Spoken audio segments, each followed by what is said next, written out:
Don't mind me just eating a fucking ice lolly whilst we do. Oh my god, Hey, it's gooey. no better day for it. It's fucking gooey. Jesus Christ. Yeah, look, it's a bit warm, and I've not eaten anything today, so I thought this Oh is the way to dear. get me a bit of sugar. Aiden. I like. You I had a need to yogurt. eat. Had a yogurt this morning, or a yogurt, depending on who's listening. Okay, so that's still Um, pretty good. I tell you what. we had an announcement this week, obviously, of Doctor Who, the new Yeah, series. It's called Flux. Comes out October 31st, spooky day, yeah. Halloween. Spooky season. Yeah, you had a theory about that, didn't you? You said that it might be coming out then. Yeah, So it was a popular theory that I've read on Twitter yeah, and stuff. But ever yeah. since the announcement, so the series, it's called Doctor Who Flux, and ever since the announcement, Mm. all I've been able to think of is like all these just fun subheading names like Doctor Who Sucks and Flux. Like,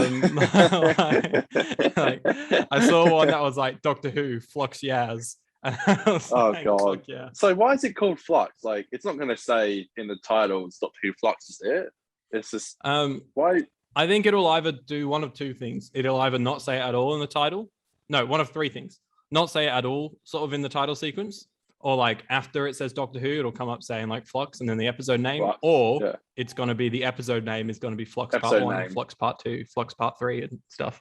Yeah, it's interesting because it says like the Flux is coming. It's bringing the Weeping Angels, the Sontarans, and the Ravagers. And the Ravagers, I think that's what they're called, the Ravagers, and that's from Chris I don't know if it is Eccleston's from Big Finish. Yeah, so it's connected to that then, is it? Yeah, it must be. Like it's just I must assume be, it's yeah. just the alien race and they just tried to tie it together. But Okay, it's cool because it means Big Finish because they would have written those scripts like a year ago. they must would have have. tied. Yeah. They must have like worked with the BBC to do Yeah. that. So that's cool. Well, it's like it's fine and like it's weird. I've heard rumors of a trailer coming this Saturday. I think Strictly it's going to air before Strictly the trailer, and Strictly Come Dance is pretty huge in the UK. So it's normally when they air their trailers anyway. I think so that would make sense. But it's kind of annoying with this trailer because like they gave us like 2 cool bits of information like and they gave us a release date and stuff. But we already knew the Weeping Angels were coming back. We already knew sometimes were coming back. Like I saw people freaking out over it. I don't really. We already knew. I don't feel the need for a trailer now though. Don't get me wrong. Like this marketing's been I fucking don't weird because it's coming out like a couple of weeks. I know, but one. honestly, this weird marketing has got me hyped. Like, I think it was good. Yeah. I think what they've done is good. If they keep it up with weird, obscure little videos from the TARDIS and just doing weird shit, keep doing that for the next 2.5 weeks, and I'm there for it.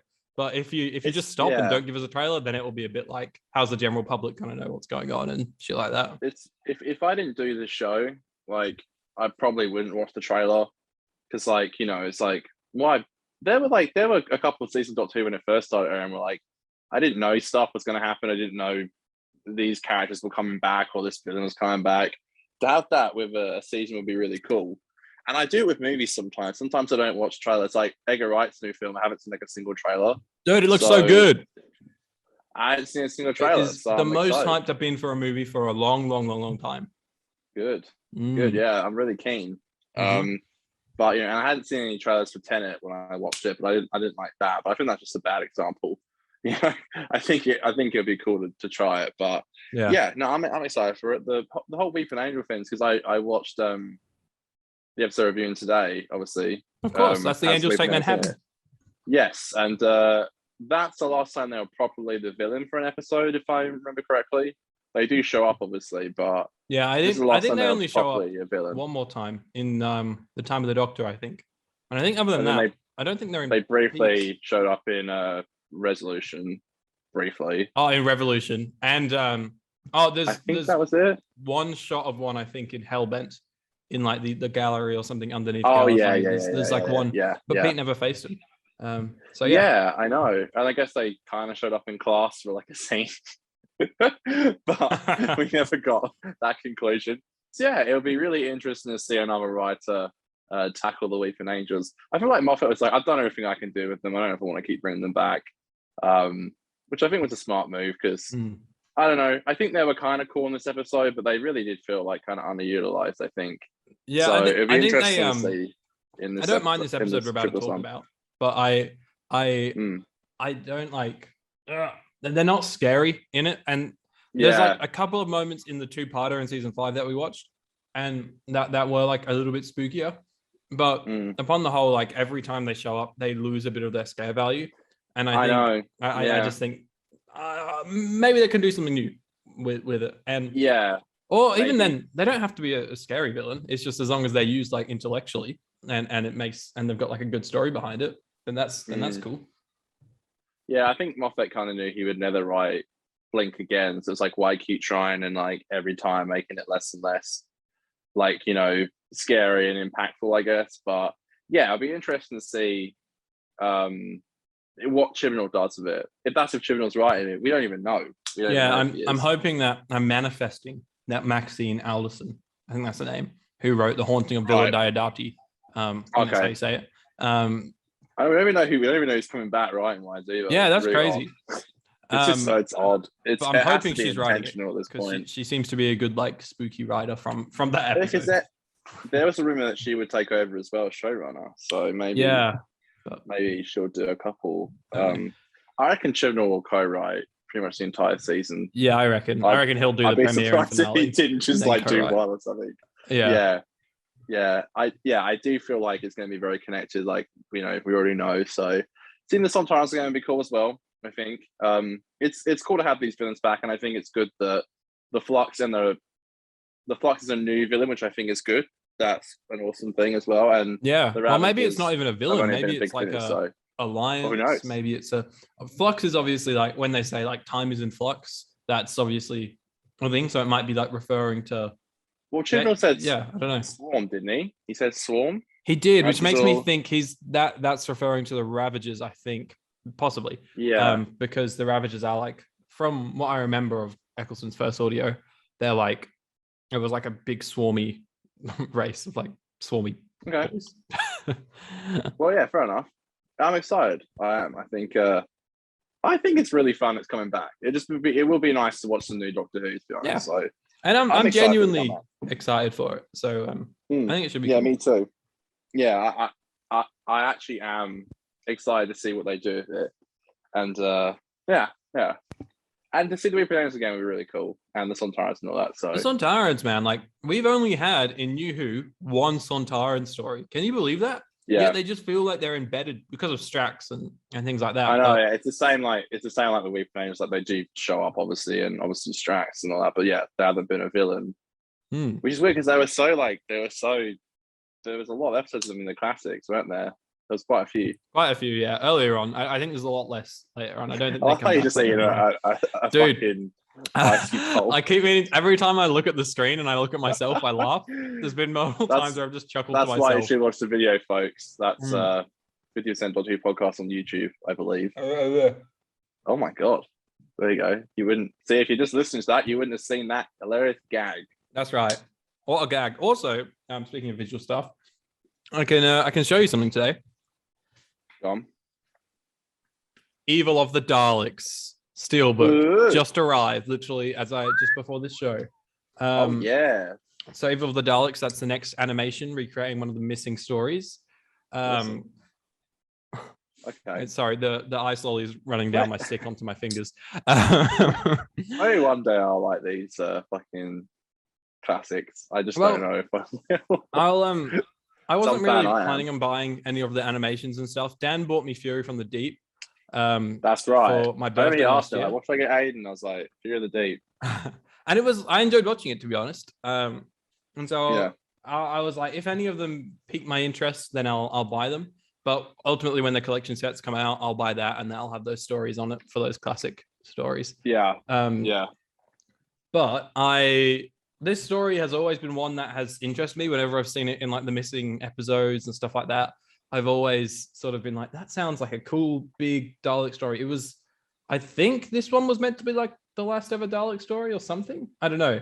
There's a lot of hype about this one. It's got like the Emperor of the Dalek, which is pretty cool. And this new animation has been like critically acclaimed. Like apparently it's like a fucking amazing animation. Right. So I was like, I'll get it. And also the steelbook is so damn pretty that I wanted it. So there we go. Yeah, that's awesome. Yeah, let's get the hype going. By the way, like a good thing is what I've been talking about as well is like, you know, Twitter's a huge thing for any TV show or movie. And I've been seeing heaps of Doctor Who stuff trending for multiple days, which is really important. So it's good to see that. Yeah, it's good to see that that's happening and stuff.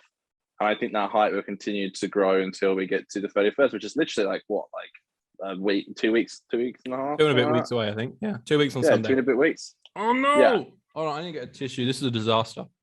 Hold on. Yeah, this really do be oh my god. Aidan just like comes to set with a fucking icy pole.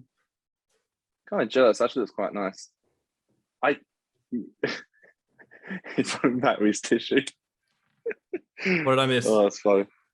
No, I'm kind of jealous of your icy pole there. I made Rocky Road just then. I threw up this morning. I don't know why. That's good. I did. You're a sick boy. Yeah, I don't know, because I feel fine now, I think. But then like all night I was waking up like I feel like I'm gonna be sick, and I have a big sick phobia, so it kind of freaked me out even more.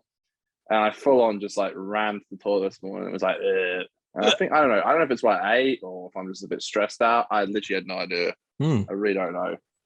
But I'm feeling better now, which is good. And hopefully I don't hit that yak bill again anytime soon. So yeah, yak.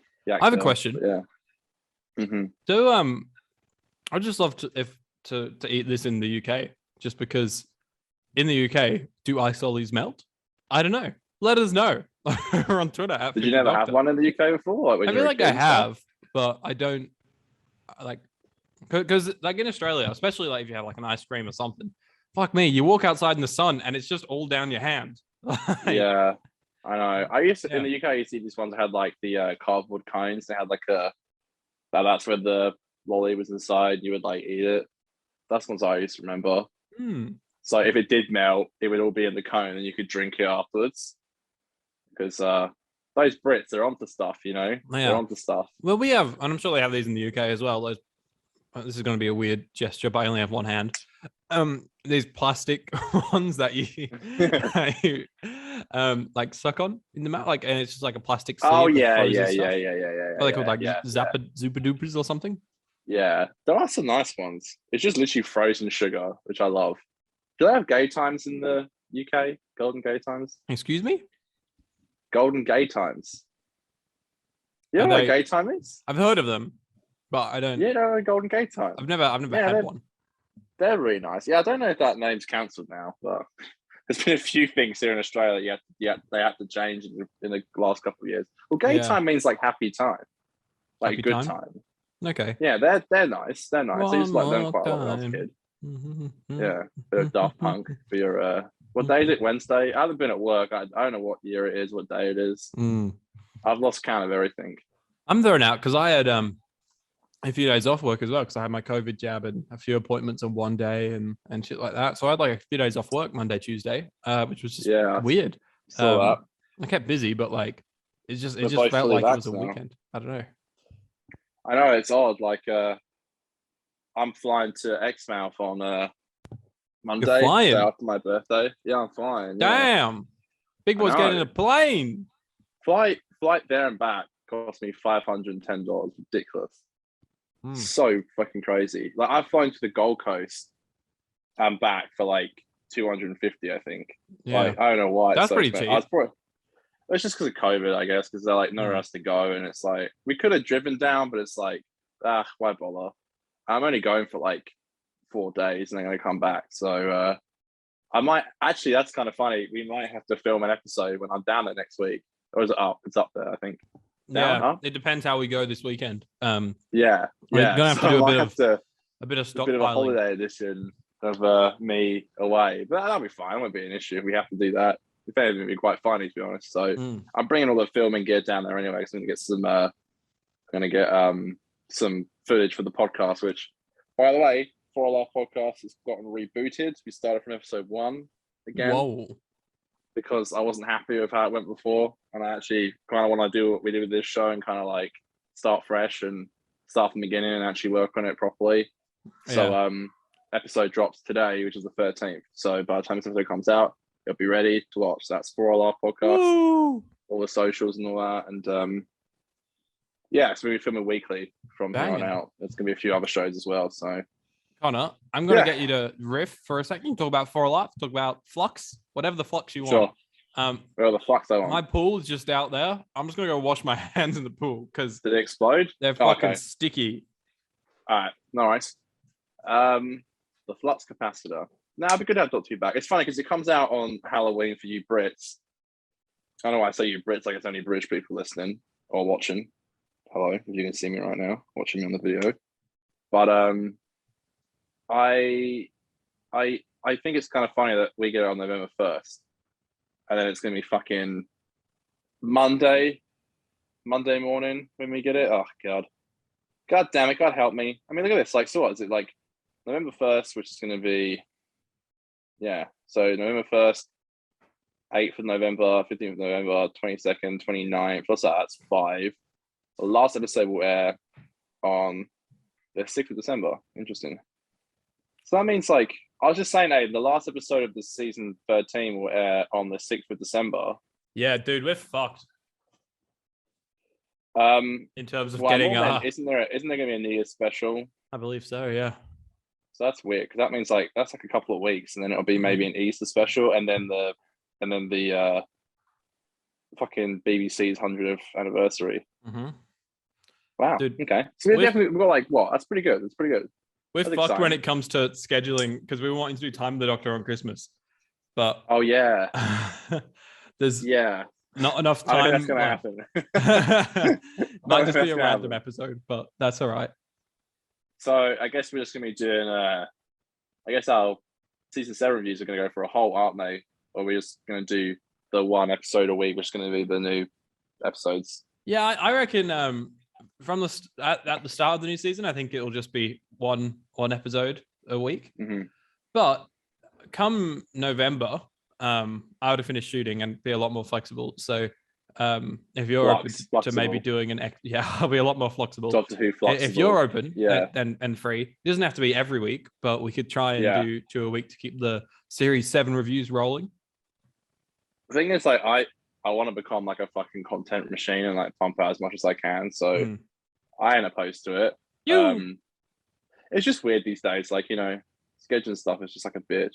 And like, obviously I'm in a relationship now. So like before I was just single. So I have to like, go around. I just have to think about myself. And now there's also that. And there's like work as well. But I'm excited to try and get as many episodes of any show out a week. So I got a new mic, by the way. This is my new mic.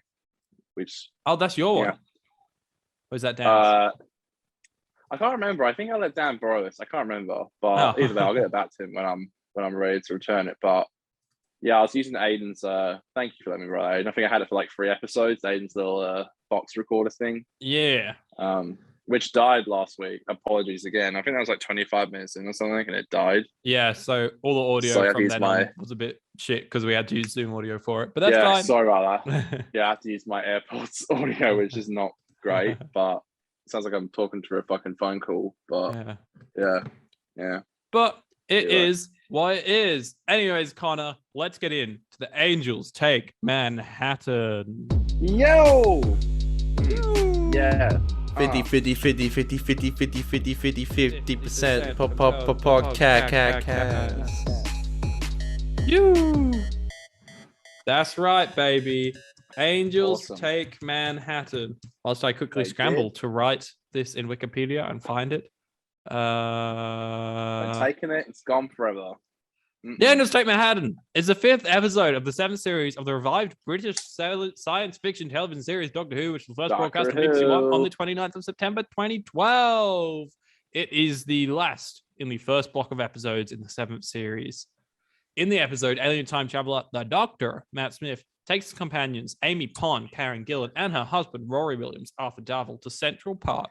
While Rory goes to get coffee, recurring monsters, the Weeping Angels, send Rory back to 1938, where he is reunited with River Song, Alex Kingston, Amy and Rory's daughter. Amy and the Doctor attempt to rescue Rory, but the Doctor realizes along the way that this adventure will be the last with Amy and Rory. Actors Gillan and Darvill both departed the series during this episode. So I'm going to say two things. I'm going to say 2 things right off the bat, all right? The first thing is there's a lot of BTS on the Blu-ray for this, and there's like a 5-minute like just kind of behind the scenes thing, which was cool. it just showed them like filming a few things and stuff. And then there was like a over 10-minute thing that was just called the final days of the ponds. And so it has them, it shows like all the BTS of them filming. It has Moffat talking about, he was like back in like series 5, he said to Karen and Arthur, he was like, I'm not expecting you guys to stick around forever. But when you plan on leaving, just tell me first as soon as you can so that I can plan a proper send-off for you, which is really nice. And then seeing like Karen and Arthur, especially Karen, get quite emotional. I didn't realize Karen is 21 in the 11th hour. Can you fucking believe that? What? She was 21. Yeah, she said in it, she was like, Doctor Who took up from me being like 21 to 25, which was obviously a big part of your brain development, is sort of what she was talking about. So Christ. Yeah, it's fucking crazy. And it made me realize, characters aside, but in terms of like the actors that fronted the show, Matt, Karen, and Arthur is my favorite trio of actors that have been like the face of the show. Yeah, they're definitely, they are really strong, I think. It's definitely, despite the stories and like, how their characters kind of went, I definitely think they're the strongest. And I reckon most recognizable, like, and I do think like even like average fans of the show, I've always heard mostly from people who are just like casual fans would always say like Matt's my favorite Doctor, Amy and Roy my favorite companions. Like it's just like, to me they're definitely the most popular in people's minds. And I think I agree. Yeah, they always have like on screen a lot of energy and stuff, which is amazing to watch, and then off screen like even more energy. And it's insane seeing them like have fun. Like they were showed a clip of Karen walking through Spain and behind the scenes of A Town Called Mercy, and Arthur with like an umbrella hovering over her, and he was like, I'm coming, ma'am. Yes, ma'am, I'm coming. And she was like, speed up. Like, and it's just them being like really silly. And then seeing Matt, like when the last shot that they did was them walking into the TARDIS in the Power of Three. Second last shot they did was them coming out of the wormhole back into the hospital in the Power of Three. And it's like a shot of the three of them, and they just sort of like land on the floor. And so all they did for it was they were like in a push-up position, and then they just like dropped down. And it was just like, I saw a cute thing where you just hear Matt go, second last shot, guys, let's make it a good one. And then they like drop down. And it was just like seeing them all talk like that. It just made me really sad. They're such a good team. Man, Jenna literally stays for like so long. Yeah. She literally stays for so long. Like, it feels like Amy and Rory stayed a while. Like, yeah, Jenna stays quite a lot as well. Like, and she gets like a whole new Doctor as well. So, yeah, it is sad. It is sad. Yeah, it's interesting that they just like. If it was like yesterday that we were reviewing 11th Hour and now it's the last episode, it's just totally it's sad. Also in the behind the scenes clip, there was a moment where they were saying they were filming the like, the Raggedy Man goodbye scene in the graveyard. And I think it must have been like raining and shit, because everything looked quite wet, I noticed in some of the shots.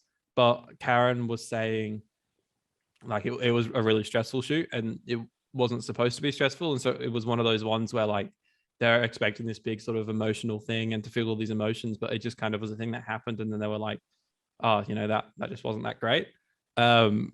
Which I feel like is very relatable. Sometimes you like hype up this big farewell. I remember year 12, like I walked out of year 12 and I was like, this is a big moment, right? And then I got home and I was like, fuck, no, this is just my life now. And I just chilled out for the afternoon. Yeah, crazy. Yeah, no, I totally get that. Yeah, it's interesting. I think it's an interesting episode. Like, do you think it should have been a two-parter? No, not really. I think it was fine. I have two main problems with the episode. I don't hate the episode at all. This was the other thing I was going to say.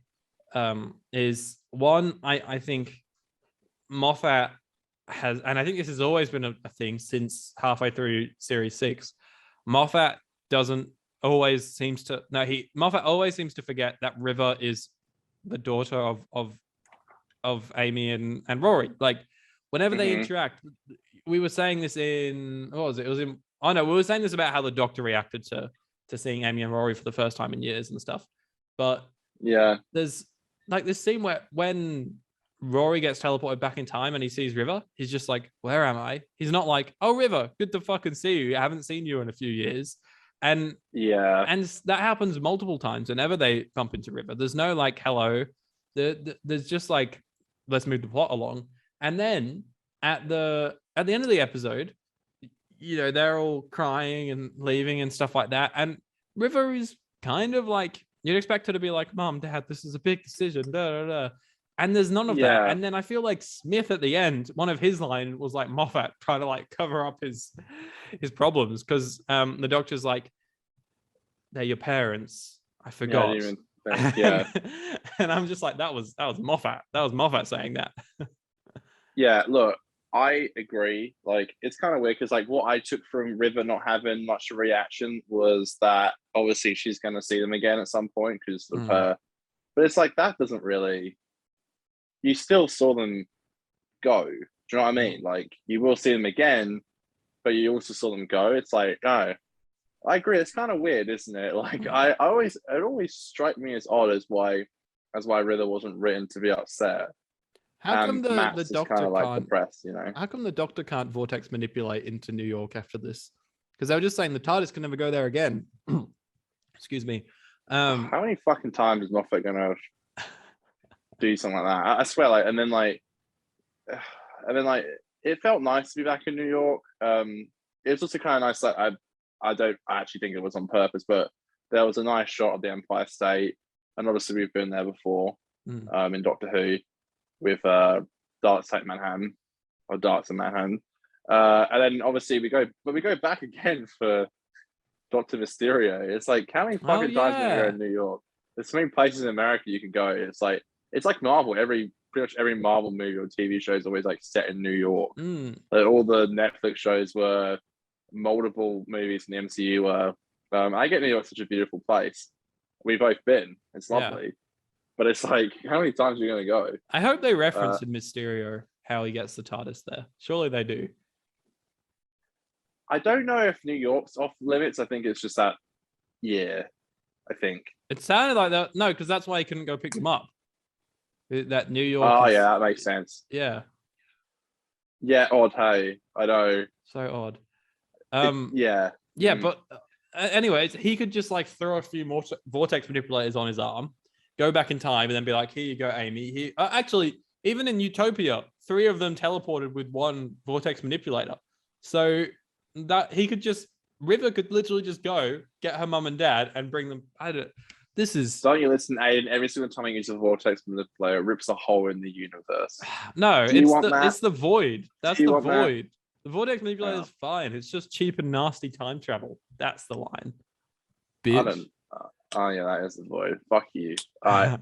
But to be fair though, none of Daleks in Manhattan was shot in New York, was it? No. Whereas this it wasn't as much as I remember. Well, it sort of was. You can definitely tell like when they weren't. It's sort of just the Central Park stuff, and then like, there's like a couple of shots at Times Square and stuff like that. Yeah, was that Times Square stuff real? It kind of looked. I think it was real. I think so. It looked a bit off in some places. I don't know. Maybe. I don't know. Yeah, I know all the Central Park stuff was real. I know they had a massive problem with like fans and stuff. Yeah. Like that was another thing I saw behind the scenes. Yeah, that final page thing. Yeah. That apparently like there was nothing. It was like just random stuff on it. It was not what he read in the episode because they didn't want anyone to find it. Yeah, that's exactly what happened. And Karen sat next to him apparently like very early on in the pre-production stage. Karen had said to Matt, like, I don't care if I'm not required on set or anything for those shoots, but I want to be there to read you that page so he can get a proper reaction to it. Which I think is a great thing for him for her as an actor to do that. And she was like sat off screen reading the page thing off a script to him. And then apparently she didn't have the last 2 pages of the script. And so she just like improvised and said some random shit for the rest of it. And that is how the story ends.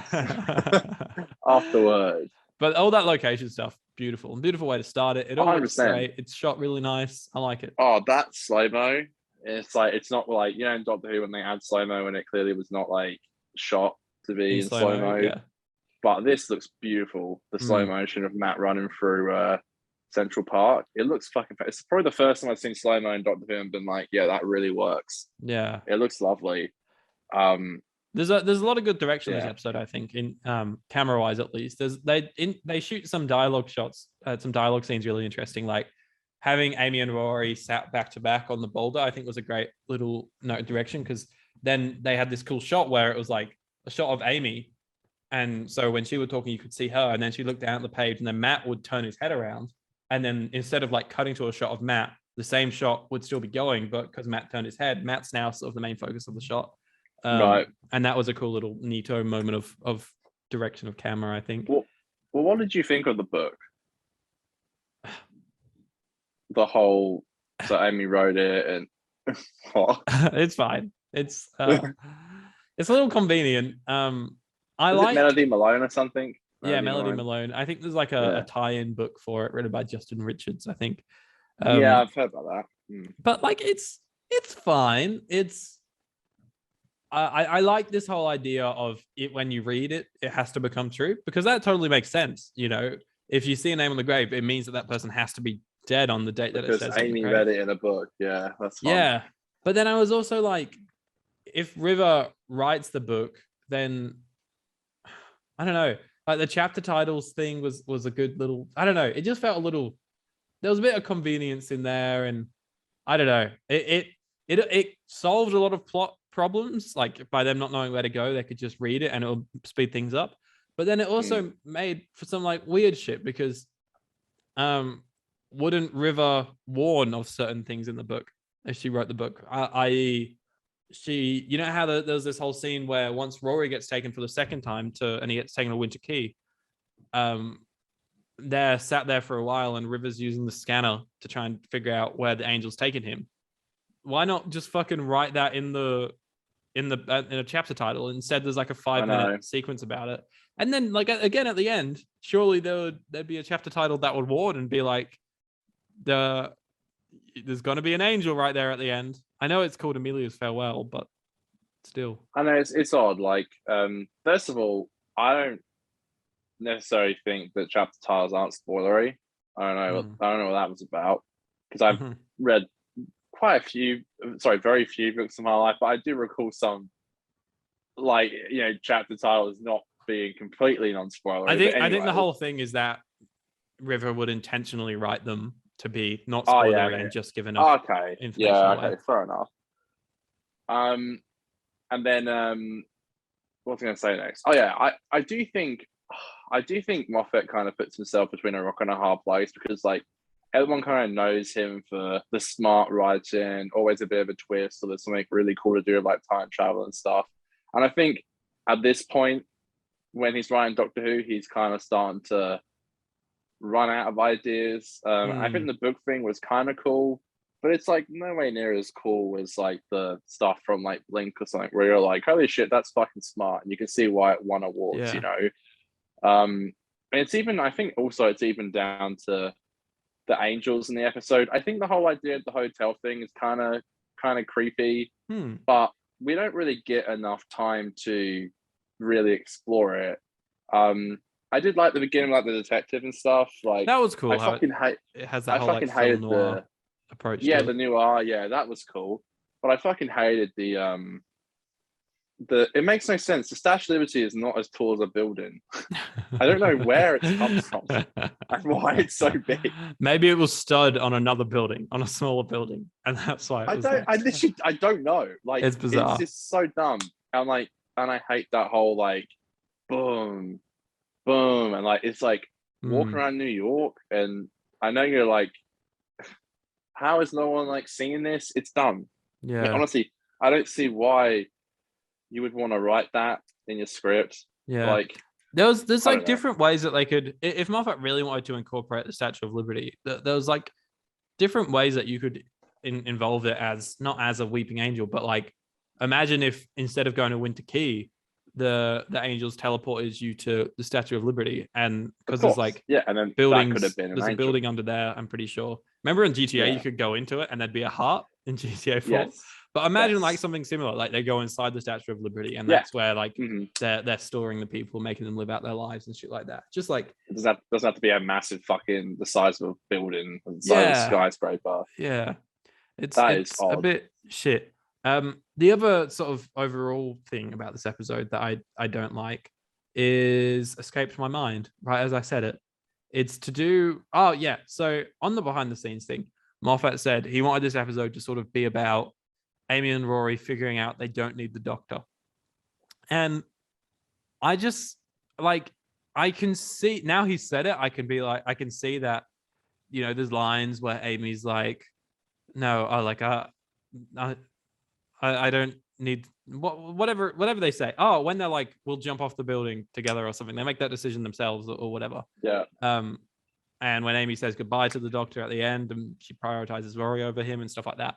But ultimately, like, it's not like it should have kind of maybe had like a more, I don't want to say coming of age story vibe, but I don't get that vibe at all. An episode where it really is a focus. Like it doesn't come through that's what their character story is. That like should have been their character arc for the whole season, and it doesn't quite 100%. do it. You said last week that Chib wrote I think you said Chib wrote that like they were going to go one last trip, and Moffat said leave that out. Why the fuck? That would have made so much more sense. Yeah. Like that would have like really made me feel like this episode, you know how they stand, and you don't necessarily have to have massive scenes where they discuss why they're all going. They're like, they've made their minds up, and it's almost a bit of like a in like season 8 when the Dodger takes Clara to the Orient Express. They're like talking about it being their last journey together. Like, why the hell couldn't they have just done that? Yeah, it doesn't make sense to me. It as really well doesn't. Because in that behind the scenes thing, like I said before, that Moffat was like, give me as much notice as you can, and I'll plan you a good like farewell thing. And that doesn't like it. It gets alluded to in the Power of 3, and the whole run of the show of these 5 episodes. You kind of get the vibe that they're getting a bit older and they're not enjoying it as much. But I don't think it's a really strong arc there. Like it would have been cool maybe if Power of 3 made them sort of realize that they still wanted to stay, that they wanted to stay home. But then at the end, they're kind of like, because they're so used to going off with the doctor, they still sort of go off with him. But maybe in Power of 3 that they see something, there's like some kind of incident that makes them sort of be like, we should probably stop this soon or whatever. And then Angels Take Manhattan, they kind of realize that they do need to stop doing what they're doing.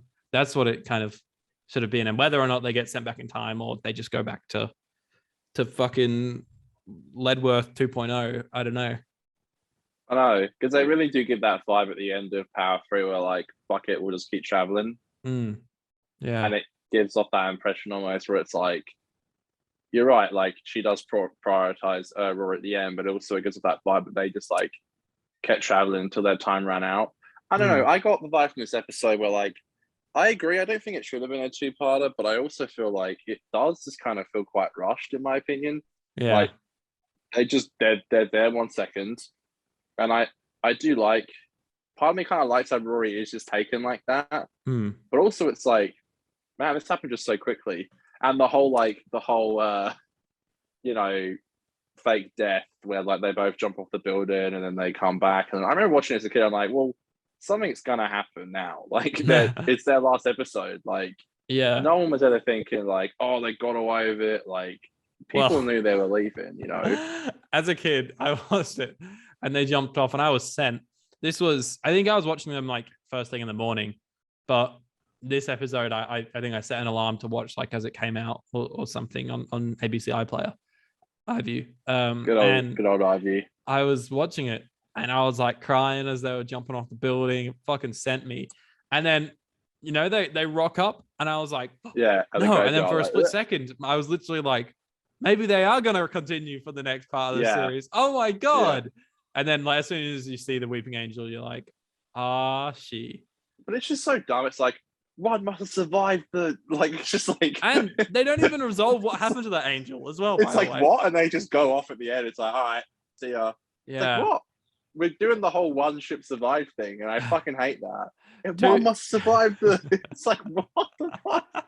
And it's just like, it's like, it's weak. So like the same place, the place that Rory got taken to, it's like we assume that Angel is just like weak enough or kind enough to send it back to the same place. Like that's a massive gamble. Like I know for true love you would do it, but also it's that's a massive gamble. Like who knows if the Angel will take you back to the same place. But yeah, the Angels, I think they like, there were a few like maybe two scenes on like they're spooky, but no way near anything like Blink. The whole hotel kind of thing, that was a smart idea. I don't think really worked, and like we're just supposed to believe now that the Angels were like here, like when they were in Blink again. I said this in the last Angel two-parter. They were just like scavengers and stuff, and I thought that was really interesting. Now it's supposed to be they're this like they're just elite, and they're like just somehow every statue is an angel. Every statue, yeah, literally, and they have a building, and Rory's like, "This is theirs." And the doctor's like, "Yes, it is." And it's like, what? Since when? Who owns the lease for this building? It's so dumb. That's like another thing they could have maybe done with the Statue of Liberty, where it's like if they wanted to make every statue an angel, because that doesn't really make sense. But maybe if they did like the statue, how in Rose, how the London Eye works as like a transmitter and it brings all the plastic to life. What if like the Statue of Liberty was like a beacon and it was sort of giving life to all the statues or something? It sounds kind of shit, but it also sounds like it maybe would give a bit of reason to what I like that. To what happened. It makes better sense, Yeah. Like we're supposed to just believe they've been in New York this whole time, and it's like they just live in there and stuff. And to be fair though, I remember when I first found out that the Angels were gonna be in Amy and Rory's last episode, it felt very fitting to me, and I guess it is fitting. But it's like there's no Rory's never met them before, except for briefly and Gold Complex. Like you don't really feel the stakes at all, really. Yeah.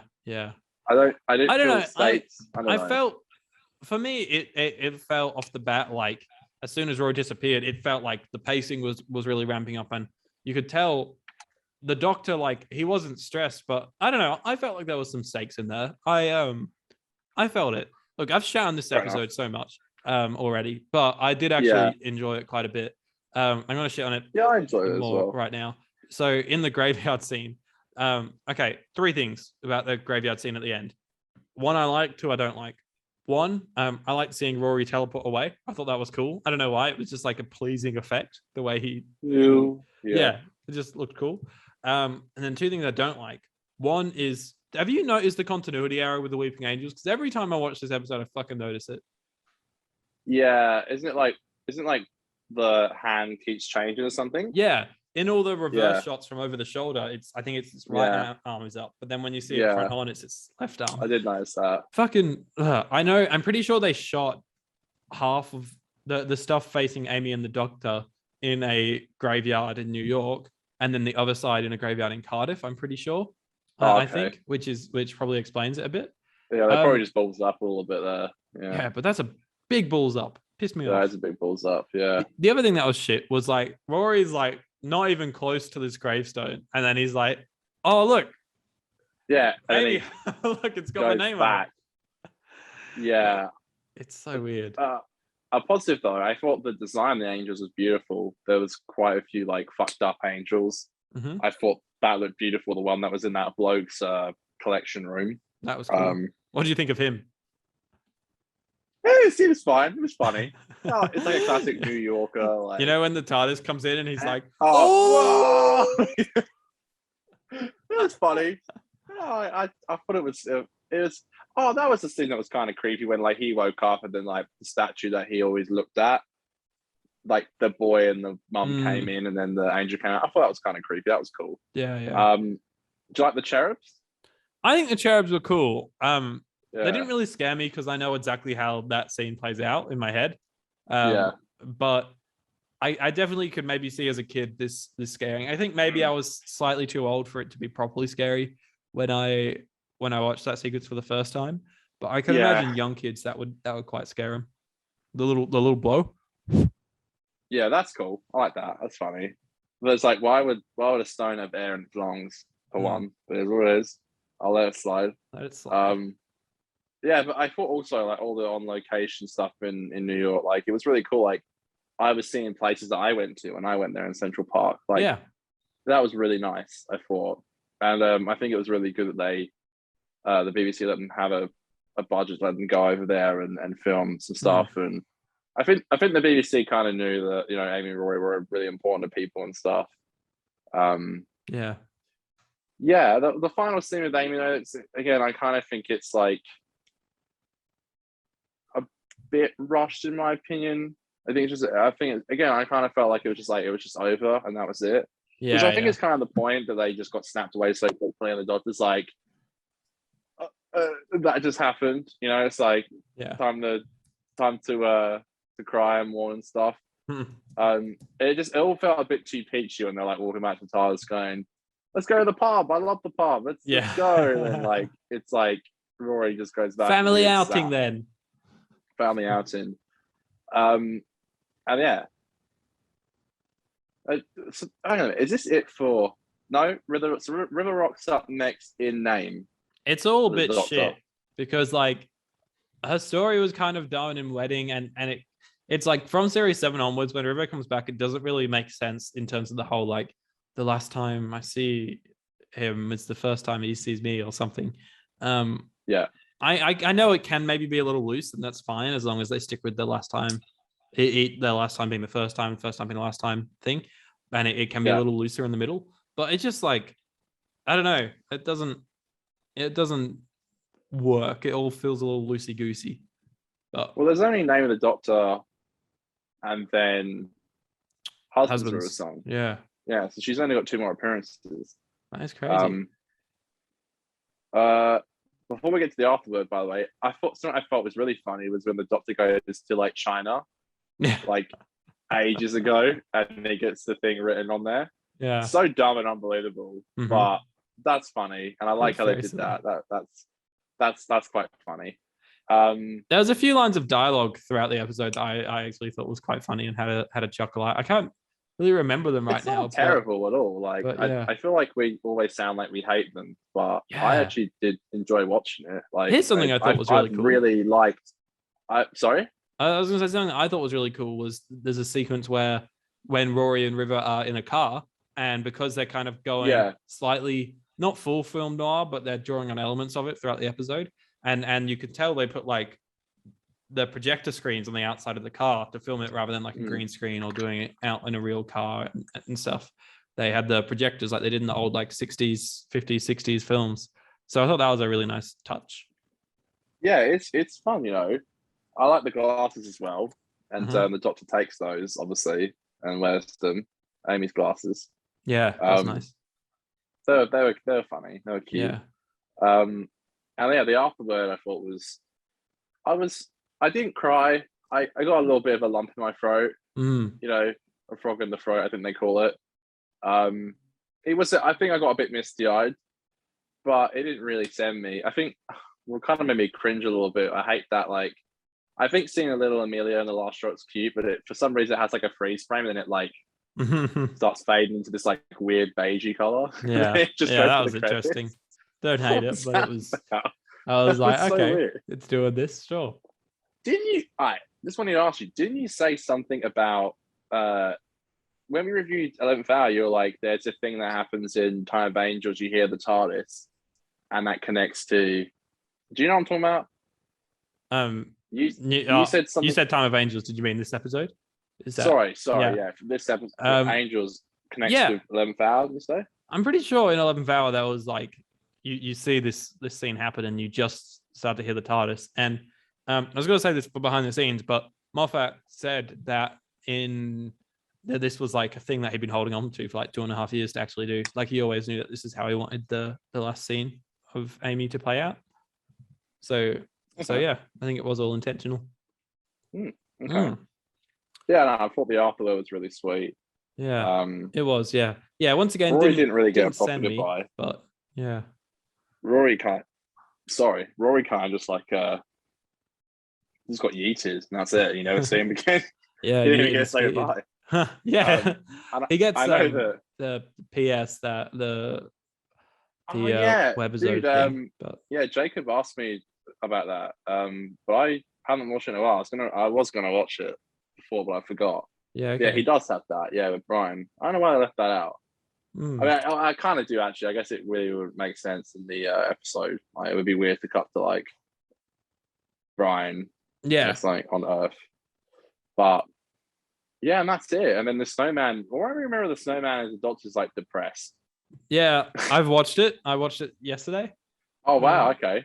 Yeah, well, just because I know we're kind of recording these episodes a little bit early. Yeah, of course. So we're stockpiling yeah, episodes might a little be bit recording here. on Saturday morning. So yes, because Connor's going away and I'm going. I'm filming my movie for a week, so we're both gonna be busy. So yeah, kind of worked out pretty well that we were both sort of busy in the same week, though. You know. Yeah. You're not wrong. So yeah, I'll probably watch it tomorrow. Yeah. I'm just so fucking ready for that new TARDIS. My favorite TARDIS is great. that. Well, it's actually my favorite is when Pete takes over. Yeah, with the same TARDIS. It has that new light in all the books in the back. It's my favorite TARDIS. Yeah, the Time Road is a different color in the middle. It's like a yellow golden color, I think. Yeah, like a yellow golden. Yeah, it's like more of a greeny, bluey for Matt. Yeah, but I think that TARDIS is beautiful, and it's like a new suit for Matt as well. Obviously Jenna's in it, so great intelligence, Snowmen. Yeah, Sherlock Holmes references. That shit's all cool. Also new title sequence, which I love. Still loved rewatching it. Hey, we're not talking about Snowmen today, Connor. Aidan Snowman Haddon. The last other sort of point that I feel like we need to address is the whole. We haven't really spoken about them jumping off the building and doing the paradox and stuff like that. Mm-hmm. What did you think of the emotions of that sequence with Amy and Rory, but then also how it resolves the plot with the paradox? Yeah, it was fine. I didn't really. I mean, again, like we spoke about it briefly last week, how it is really annoying that it was shown in the trailer. So most people had seen that scene anyway, which led me to believe as a child that this is not where which is not where they die. Because I'm like, why would you put that in the trailer? You know, they did it again with fucking Jenna in what's it called? Face the Raven. They showed the trailer. Yeah, they show the Raven coming after her, and she's like, "Let me be brave." And everyone was like, "Well, she's dead." Literally, like they showed it in the trailer. Yeah, shit. So I don't mind it actually. I think you do catch the feels. You do really believe Amy and Rory's a couple. And yeah, I liked it. I think Karen and Arthur were both really good this episode, and I think they really showed in that scene on the rooftop together. And I felt like both of them had really matured as actors and as characters by that point. Just the way they handled that whole conversation was really good, and they get onto the edge of the building, and it has quite high stakes. They're constantly wobbling, and the way that Rory's like, what does Amy says, like, I'll do anything, and then Rory's like, prove it, or something like that, and then they get up there, and Murray's like, dun down, dun down, dun down.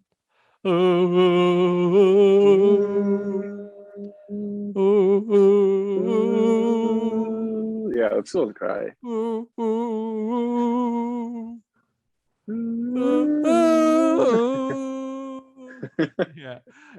Hit me in the feels, except there's the whole weeping angel thing. People like the Statue of Liberty angel. People talk a lot of shit because Rory doesn't look at the statue for one part, so it should have just come around and killed him. Which I could see, and that genuinely is that's a problem, right? But the alternative is in this really meaningful moment, the last real meaningful moment you have between Karen and Arthur would be that he doesn't make any eye contact throughout the entire sequence. I'd much rather him turn to her in that moment where it really matters, like the last time we properly see them have an emotional beat. If the whole time he was just staring at the statue, then I think it'll be fine and it'll make the plot make sense. But I think just in terms of getting a connection between these characters, I can forgive them. I think Nick Huran directed this. I can forgive them for making them look at each other rather than at the statue. Yeah, I agree. I thought that whole I think them falling off the building, it could have looked a lot cheesier than it did. I liked it actually. It wasn't as bad as I thought it would look from memory. I didn't think it looked that great, but I thought it looked good. Yeah. The wall looks a bit flat as they're falling down. I've always thought that. It's not perfect, but I thought it was actually not as bad as it could have been. Yeah. You see they hung them upside down for it. That's how they did it. Oh, okay, that makes sense. Yeah.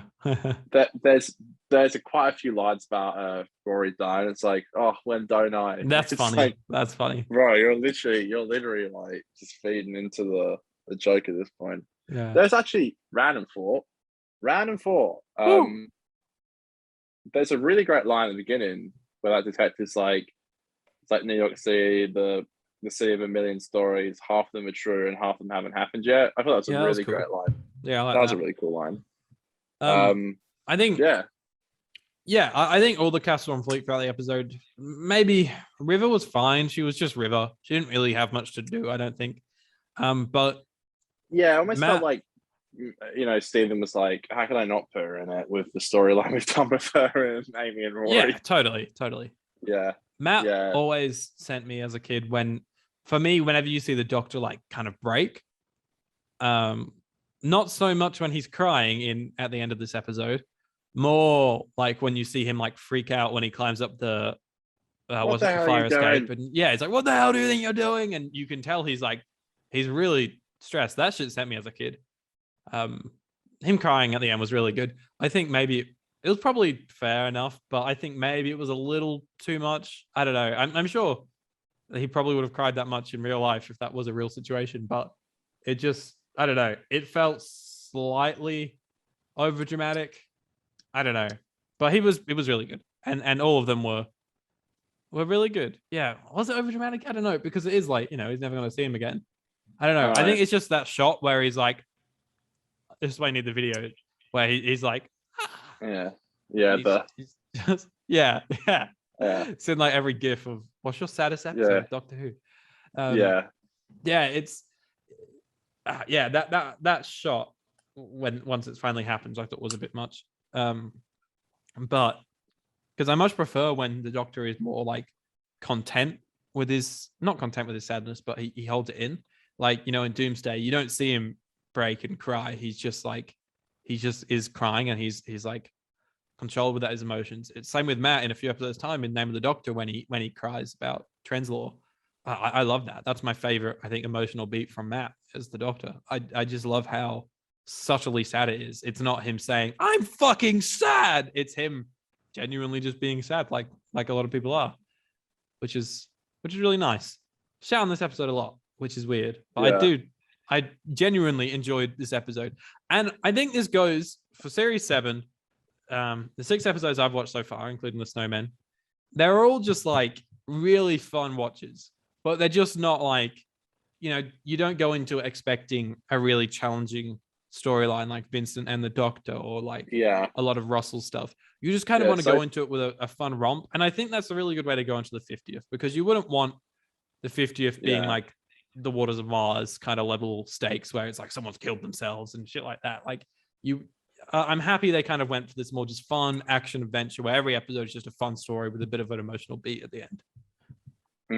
So far, the only episode that's really moved me personally has been Town Called Mercy, and I don't think we're going to get one that's really going to move me again for a while. But again, you're right; they are really just fun. I've liked every episode from this season so far. Which I don't think I've been able to say about another season yet. So, so that's good, Snowman will be an interesting one for me, because I never really liked it, but I still reckon I'll enjoy it. I think you will. I don't think you'll love it, but I think you'll just enjoy watching it, like all these other episodes. They're all just very enjoyable. No, totally. Yeah.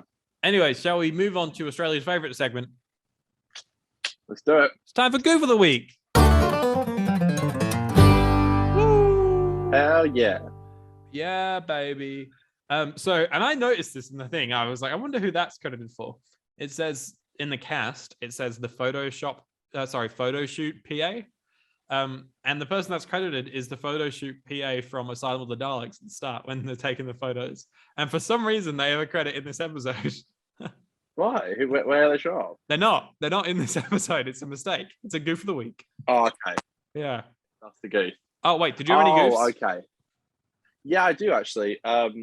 It's like a weird continuity error, like just dialogue wise. Like there's a scene where Matt and Karen are walking through Times Square and they're talking about something, and then like the conversation like cuts, and then like it continues with the Doctor like walking into TARDIS with Karen, and it's like the TARDIS is clearly like, I think you can see Brooklyn Bridge in the background. It's like it just continuity wise with the dialogue doesn't make sense. I think that was like an intentional way of showing time passing though. I don't think that was a goof. That was intentional. I know. But the dialogue does cut though from like the thing they're speaking in Times Square, and then it cuts to.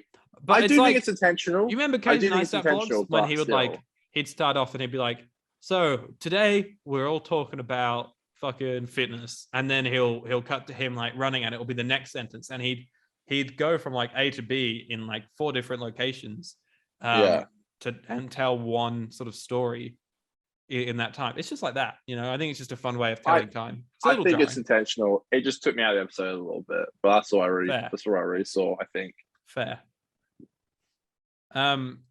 I said the angels going the point. Yeah. This also, it's not a goof for the week. I just kind of wanted to say this when we were talking about the paradox stuff before. Did feel like the paradox was a bit of bullshit, because surely like whenever you're now destined to be followed by a weeping angel, if you just kill yourself, then like the paradox will happen and you'll be fine, right? Is that just how to get out of every weeping angel situation now? I don't know. Hey, I don't. Who knows? Well, no, you'll have to see your older version of yourself first. But if you, so you're fucked if the weeping angel gets you just out of nowhere. But if you see an older version of yourself and then see a weeping angel, just kill yourself and you'll come back. That's how the paradox works, I believe. I thought it was pretty smart though. It's like if I jump off this building, the building won't even exist. That was kind of cool. Yeah, that was cool. Yeah. Yeah, I guess you're right. Paradox. Why didn't the building exist? That's what I'm starting to think now. That doesn't make sense either, because why would just Rory not be in there, make the building not exist? Yeah. Interesting, Moffat. And Moffat just like, he throws in all these emotional beats so you don't realize.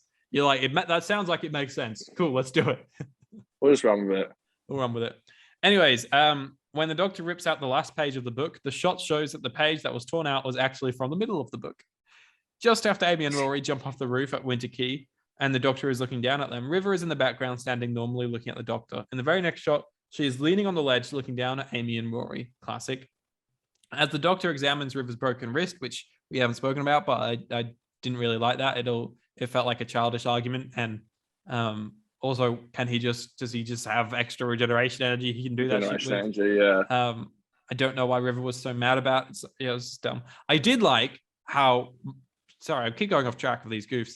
I did like how Smith was like, get your wrist out, so that she could prove to him that time can be broken. Like that, that they can go against the reading the book rules. I thought that was a really nice touch. As the Doctor examines River's wrist, she says it's pretty bad too. In this shot, the Doctor has his mouth open, as if showing the pain of seeing her hand. But in the next shot, his mouth is closed. Okay, I'm reading these all for the first time because we're kind of recording this episode out of nowhere. I usually try and skip these sort of bullshit ones where it's like, in one shot, his eyes were closed. In the next, they were less closed. Like, fucking, when we were talking about bloody Karen Gillan's nail polish and Curse of the Black Star. Oh, God, every week. God. It was like 2 weeks in a row they talked about that. When Amy and the Doctor leave the car and enter Winter Quay, they leave River behind, but in a couple of shots later, she is back in the lift with them. True. During the final graveyard scene, the actress playing the Weeple Angel clearly has small hairs and fuzz on her body makeup. That's funny. So like on her arm and stuff, you could probably see like you can see the fuzz. That's funny as. During the final graveyard scene, Rory is only wearing a hoodie over his shirt. When they first wake up, he's wearing a jacket over the hoodie that he had been wearing the entire episode. So he has a jacket that disappears. That's interesting. Wow. When the Doctor retrieves the ripped out page to read, it clearly says by Amelia William, misspelling Amy's name. The voiceover and Gravestone are both correct with Williams. That's so funny. Oh Oh my god! I bet they like got to New York as well, and they were out on location, and they were like about to shoot, and then Smith's like, "Guys, it says fucking William," and they're like, "Oh fuck, we just got to shoot it," like because they wouldn't have a choice. No, God's sake! Whoever that prop guy is would have got fired. Probably not. These fucking goofs. So goofy, man. So move on to Australia's second favorite segment. Let's do it. It's time for behind the scenes.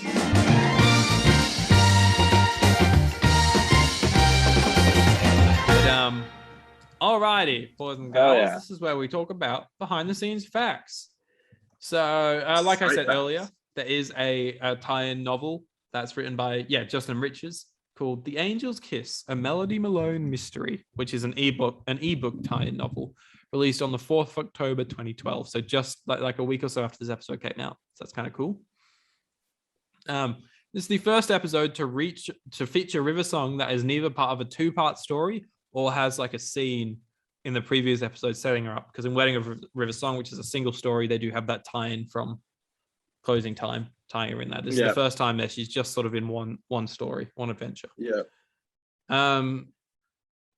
The story features the last appearance of the title sequence. Thank fuck, because how gross is it? Oh my god. It looks so bad this week as well. I didn't mind like the bluey Weeping Angel color they use in the vortex instead of going to the fire vortex. Right. I think was an okay change of color. Like I still just don't know why they were doing it, but like it worked.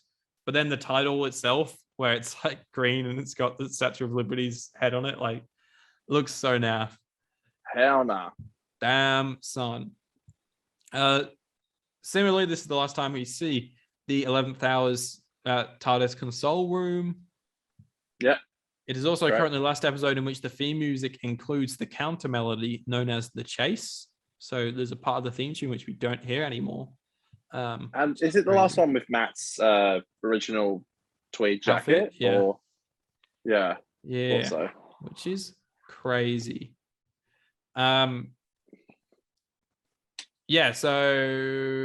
after showing Amelia Pond in the garden as a young girl in the 11th hour, Karen's first episode, the final shot in Saturday's The Angels Take Manhattan is a punchline I've been waiting to tell for 2.5 years, which is from Stephen Moffat. So there you go. Fucking Moff. What a case. This is the first time since the teaser for the next Doctor at the end of Journey's End that there's been a Christmas special teaser at the end of the season. Okay. There you go. Prior to the airing of the episode, executive producer Stephen Moffat posted a message on Twitter declaring his intentions to write Amy and Rory out of the series, stressing very seriously that it would mark a permanent end to their characters, which is a shame. I don't like how Russell and Moffat's eras have had such permanent goodbyes to the characters, because the only one that can come back out of all of them is Martha, really. Yeah, I guess Nardole maybe, but Nardi. But other than that, they're all very wrapped up. I know. Apart from Karen's brief cameo in Time, she never returns. Yeah. It's got such a sense of finality to all of the companion departures, which is a shame. This chronologically, The Angels Take Manhattan was the last televised live action story to feature Matt Smith dressed in his brown tweed jacket, like you said. There you go. That's all the sort of. There's nothing that crazy to talk about. Obviously, they shot in New York, but other than that, there's nothing all that crazy to talk about behind the scenes this week, which is a shame. But sometimes it do be like that, you know? Sure do. What about, should we do Australia's third favorite segment? Let's do it. It's just Twitter things.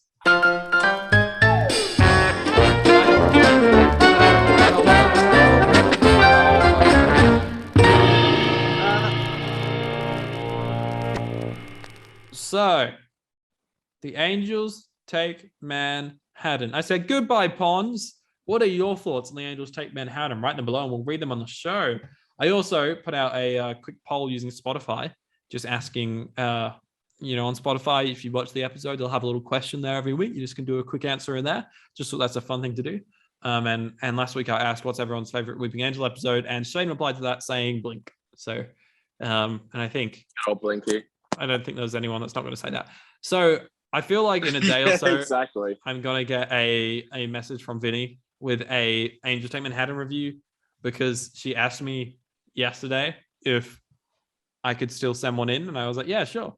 And then she hasn't. So I don't know. Rip. Spooky. RIP.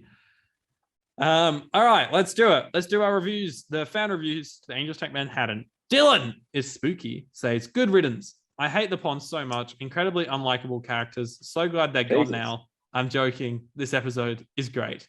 I'm a big fan of how the episode plays with the inevitable, and I'm glad that they don't write the Ponds exit as a surprise. Matt gives his best performance of the entire series, including 7B. I used to think that this episode was kind of doggy-doo as a kid, but now I think it works as a Noir-style tragedy, whatever that means. Anyways, I like it a lot. 8 out of 10, closer to a 7 than a 9. That's a lot of praise for the app. And yeah, I enjoy it. I do agree with the whole, it plays with that. You know where this is going the whole way through. You know that they're going to get sent back in time or something of the sort. And you kind of feel that. That's what I was saying earlier about it felt like it has quite high stakes. I quite like that.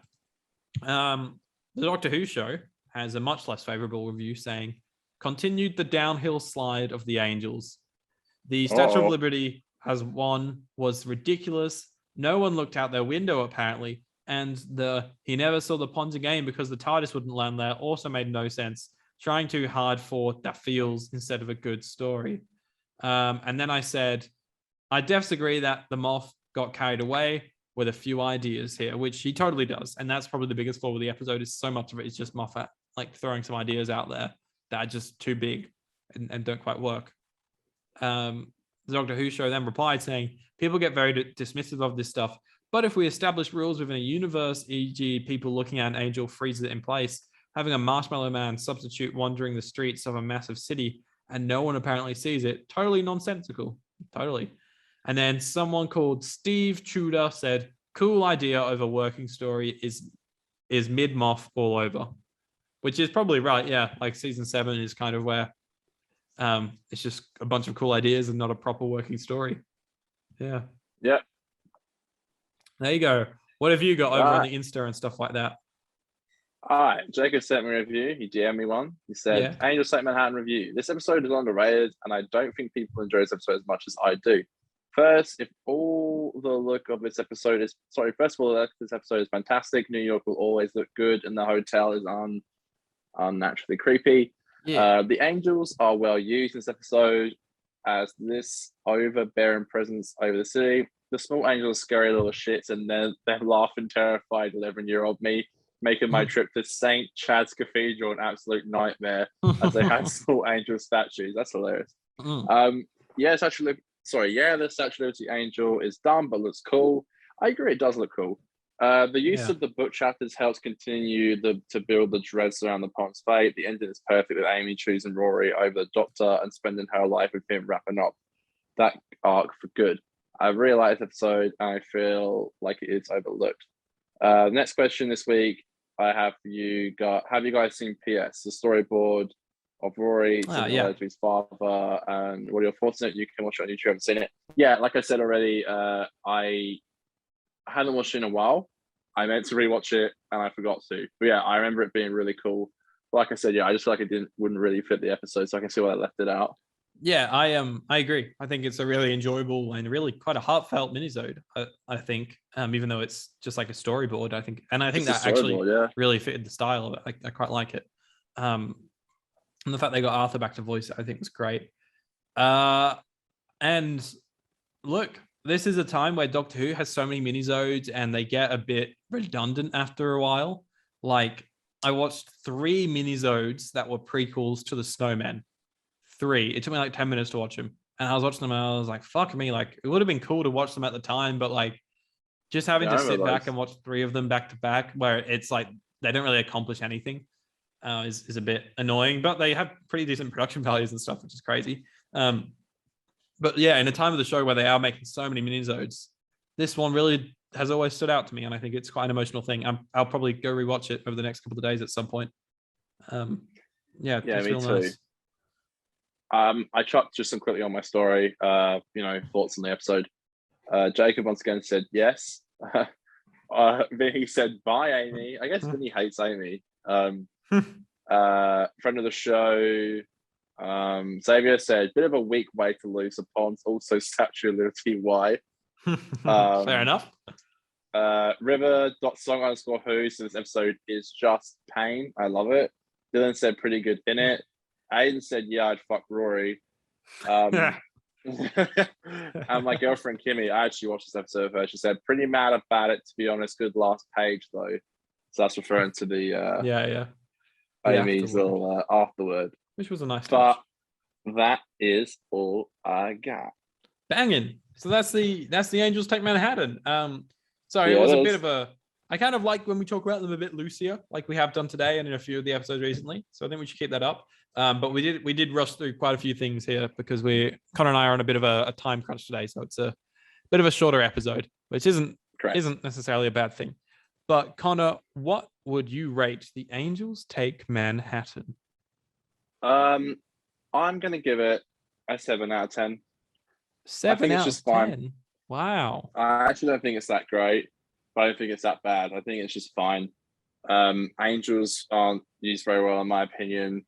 But with the performances, I think it's really good. I like the way it's shot. It's all set in New York. Not all shot there, but you get what I mean. I think that's a really cool aesthetic. Everyone always loves New York, So I thought River didn't really have much. It kind of just felt like she was just there to be there. So 7 out of 10 for me. I thought the doc was really good as well. Matt was really good. Cool. Yeah. I gotta say, Connor, I agree with you. 7 out of 10. Originally, I was going to give it like a 7.5 or an 8, but as we've spoken about it, I think there's quite a few problems with it. 7.5 and yeah, but 7 works. I'll take 7, and not a bad score. Not a bad score. It's a nice farewell to the Ponds. Maybe that ending is a little bit rushed, but yeah, I agree. Yeah, some good emotions and shit. Anyways, Connor, what's happening next week? We are reviewing the Snowman. Woo! The Snowman. Men. Snowmen. Multiple men. The Snowmen. Got Richard E. Grant. We got Strax, Jenny, Vastra. The Paternoster gang are back. Yeah, that's right. Yeah, I'm really looking forward to it, actually, because, it's been a bit of a meme, you and I, because you always loved the Snowman growing up, and I was like, that's all right. Snowmen. Sorry.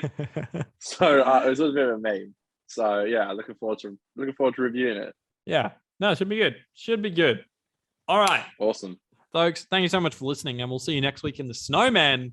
Love you all. Follow us on Twitter and Instagram at 50Doctor. If you want to see the video for this, hit us up on YouTube at the 50% Doctor Who podcast. Also under the same name on Spotify. If you found us on YouTube first, follow Connor over on Twitter at Hadam Connor and me on Twitter at Gritty_Pro. And we'll see you next week. Connor, sing us out in song, baby. Let's go. All right. And a 1, and a 2, and a skiddly diddly do. It's Aidan and Connor's podcast. They're doing Doctor Who reviews by Ponds. Doctor Who review. Rip, Amy, and Rory. It's gonna be weird without them, isn't it? They're dead. They're dead. Kind of, not really. They're gone. They're splattered on the floor. What if they just didn't come back? I know. Just got splattered away. Yeah. Ripperoni, Amy and Rory. Yeah. Good night, everybody. Night, folks.